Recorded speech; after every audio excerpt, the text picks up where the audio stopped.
You know, usually when you have a flat tire on your car, the solution is, well, it's beautifully mechanical. You Hmm. get a jack, you swap the tire, you drive away, it's binary. Right. It is either fixed or it's broken. It's a very clean process. Exactly. It's And clean. the human brain just loves that. We love things that are visible, tactile, and easily categorized into neat little boxes. But then you step into the wildly unpredictable landscape of human emotion, like, say, having a truly terrible, no good, very bad day. Oh, yes, the messy stuff. Yeah, the really messy stuff. And suddenly, we try to apply that exact same mechanical fix to it. We hand someone a cute little slip of paper from a metaphorical positivity jar that says, smile, and we just expect their emotional tire to magically inflate. Which is the absolute definition of an emotional misfire. Right. I mean, you are taking a highly complex, nuanced human nervous system Yeah. and just slapping a one-size-fits-all bumper sticker on it. It's like putting a Band-Aid on a broken leg. Precisely. Yeah. It's not just ineffective, it can actually cause structural damage to how we process reality. Well, welcome to the English Boost podcast and to today's deep dive. Our mission here is always taking a massive stack of sources and distilling the most valuable knowledge specifically for you so you can stay informed without the overwhelm. And today's a big one. It is. Today, we are putting standard motivational advice on trial. We're tearing apart those incredibly confident, cheerful little messages you'd find folded up in a positivity jar to understand the hidden trap of toxic positivity. It's going to be a really eye-opening conversation. I think so too, because by the time we're done here, you're going to fundamentally rethink how you comfort your friends, how you talk to yourself, and, well, how to navigate a bad day with actual honesty instead of forced cheer. You'll even walk away with some precise, upgraded vocabulary to express those emotions better. Which is incredibly empowering, Yeah. because the frameworks we use to process our emotions dictate the reality we live in. Yeah. If you're using a broken framework, you're going to feel constantly broken. So let's jump right into the deep end. We have to start with the most famous piece of advice in the history of the world, the undisputed king of the positivity jar. I think I know it's coming. Choose happiness. Ah, yes. It looks fantastic printed on a canvas tote bag, doesn't it? It looks great right up until the moment you actually need it. I mean, telling someone to choose happiness when everything in their life is going wrong feels a bit like telling someone to just choose dry when they're standing in a rainstorm without an umbrella. That is a perfect analogy. Right. Like, is this advice actually making us feel worse? In many cases, yes. It completely backfires. Really? Why is that? Well, it's rooted in what choose happiness subtly implies. If happiness is simply a choice, then logically, if you aren't happy, you're actively failing to make the right choice. Oh, wow. I never thought of it like that. Yeah, it shifts the burden of difficult, natural human experiences entirely onto your willpower. If you're sad, the implication is that, well, you're just not trying hard enough. It weaponizes the emotion against you. Precisely. Let's look at the mechanics of why this advice falls apart the moment reality actually hits. Okay, yeah. There's this perfectly agonizing, highly relatable morning disaster we've been looking at in the source material that illustrates this so well. The burnt toast catastrophe. Yes. Okay, let's set the scene. You wake up late, the alarm didn't go off, you're rushing around, you pull your shirt on, realize it's inside out, and have to take it off again. Already starting the day on the wrong foot. Exactly. Then you burn your toast. And then, for the grand finale, you spend entirely too long frantically tearing apart the house, looking for a set of keys that, wait for it, are already being held in your own hand. It is a spectacular sequence of micro-failures. It really is. And what is fascinating here is the cognitive cascade that immediately follows. Your brain takes those three incredibly small, isolated problems, a shirt, toast, peas, and it strings them together into a catastrophic narrative. Right. In psychology, this is known as magnifying. Magnifying. Okay, I have to admit, I do this all the time. One burnt piece of toast suddenly becomes undeniable empirical proof that my entire life is falling apart. Right. You think, I'm incompetent, the whole day is doomed. Yes. Why do we do that? Why does the brain leap from bad carbohydrates to an existential crisis? Well, it comes down to how our brains handle stress. The human brain is basically a pattern recognition machine. Evolutionarily, connecting the dots kept us alive.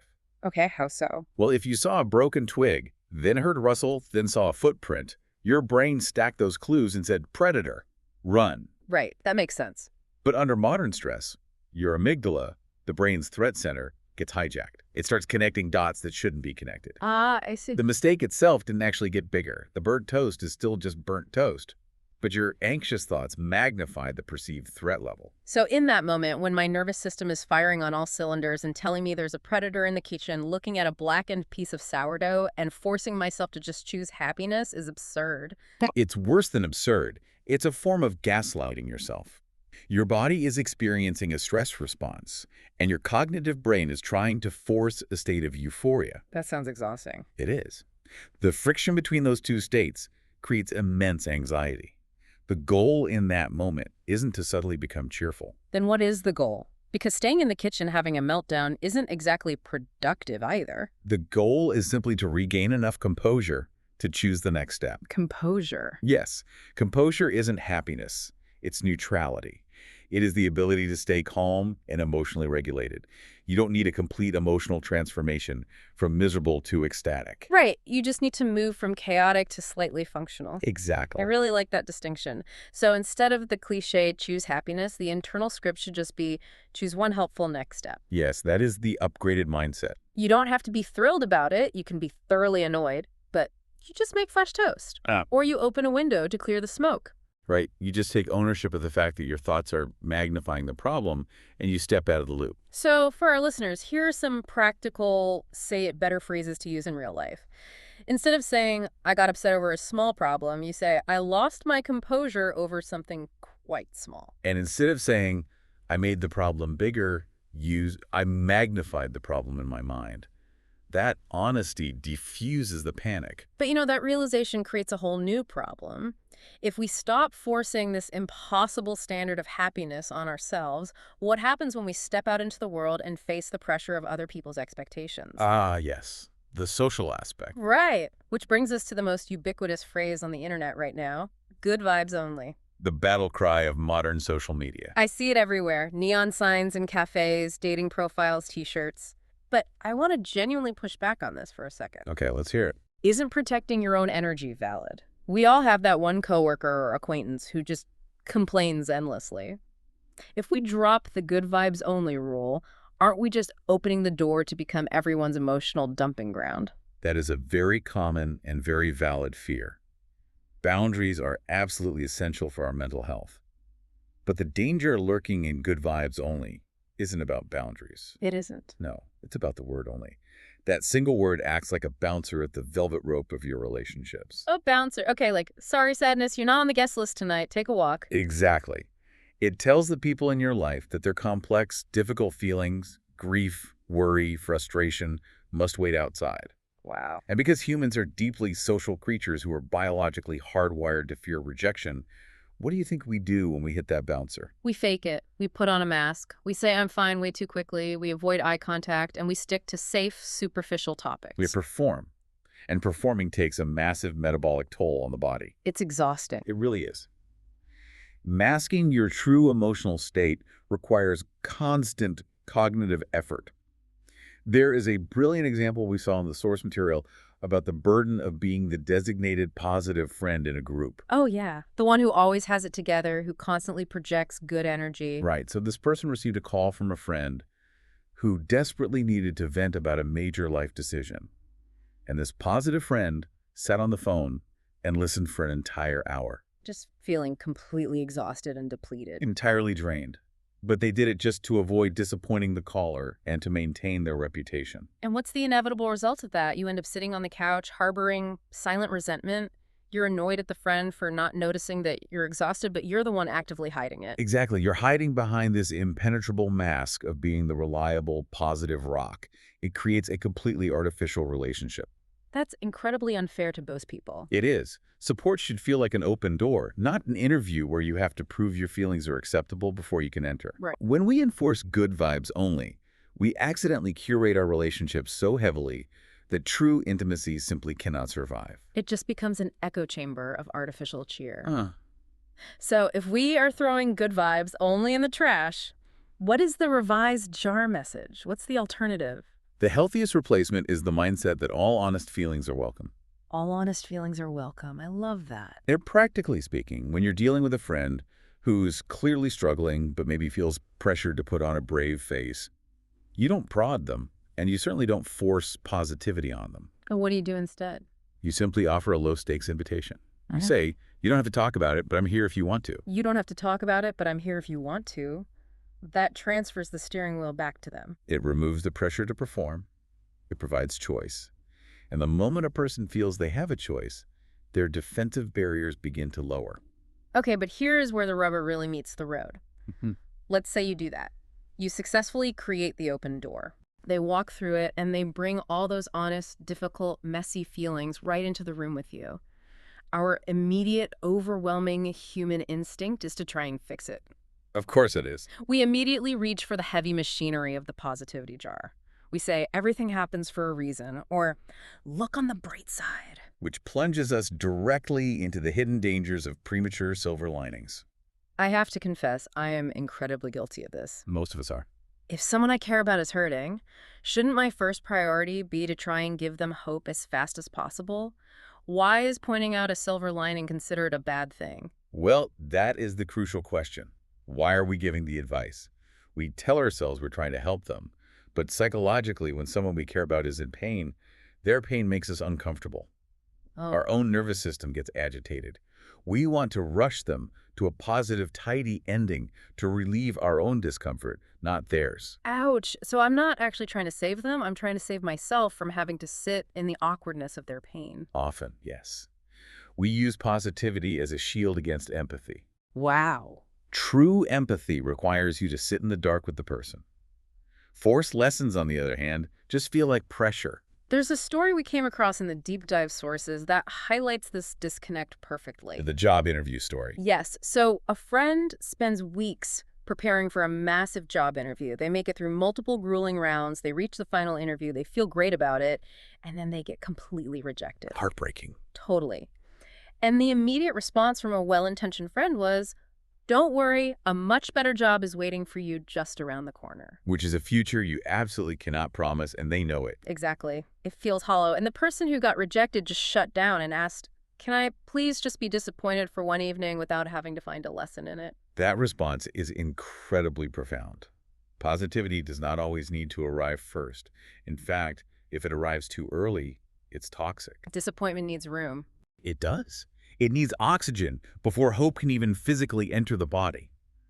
If you immediately demand that someone find the lesson or the silver lining, you are demanding high-level cognitive processing at a moment when their nervous system is still in shock. They just need to grieve the lost opportunity first. Right. It's like asking someone to solve a math problem while they're bleeding. Oh, that is such a vivid way to put it.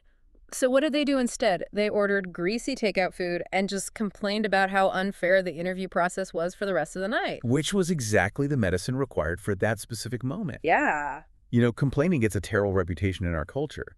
But when it's used intentionally to acknowledge a feeling, rather than to build a permanent residence in it, it's a vital release valve. It's about acknowledging that sudden, horrible drop in energy. When you face that kind of sudden rejection, all your hope just vanishes. You feel completely deflated, like a balloon that just had all the air sucked out of it. Deflated is the perfect word for it. And giving yourself permission to feel deflated is the first step toward actual recovery. So here is our say it better phrase for you listening. Instead of saying, I felt sad after I didn't get the opportunity, you say, I felt completely deflated after I was turned down. And the revised jar message to remember, instead of everything happens for a reason, is simply, you don't have to understand this today. You don't have to understand this today. That is so freeing. It leaves the future open without forcing you to invent a fake reason for why you're in pain right now. Exactly. Okay, so we are systematically dismantling this positivity jar. If wild excitement, forced cheerfulness, and instant silver linings are actually counterproductive, Yeah. what exactly should we be aiming for? Good question. What does healthy, sustainable success actually look like? It requires a complete redefinition of emotional success. We constantly confuse positivity with high-energy joy, but sustainable positivity is much, much quieter. Let's talk about that in the context of morning routines, because nothing screams performative positivity quite like the stereotypical influencer morning routine online. Oh, I know exactly the one you mean. Right, waking up at 4 a.m., drinking some sort of murky, expensive green liquid. And why is the drink always green, by the way?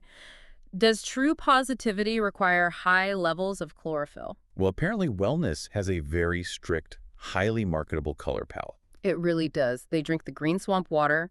They do an hour of intense gratitude journaling.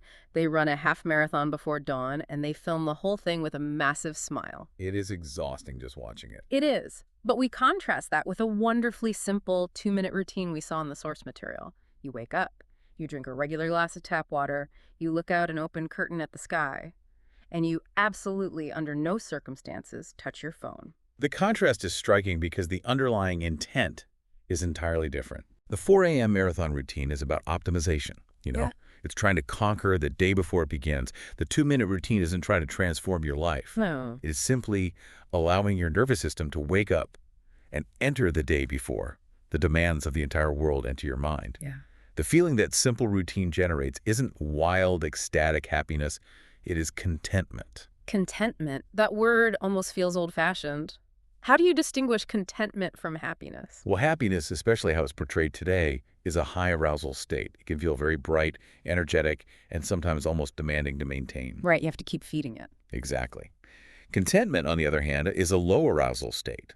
It is a quiet, settled feeling that right here, right now, you have enough. I love that. You don't need a thrilling achievement or a dopamine spike. You just need water, an open curtain, and a few minutes of quiet. Contentment doesn't require a performance. I really resonate with that. You don't have to be jumping around the living room to be having a good morning. So for our listeners, practice this phrase. I find contentment in small, ordinary moments. It's a very grounding thought. It is, but let's pivot to the exact opposite of that peaceful feeling. I want to talk about the ultimate high-pressure positivity phrase that we have practically canonized in our culture. Let me guess. Never give up. Yes.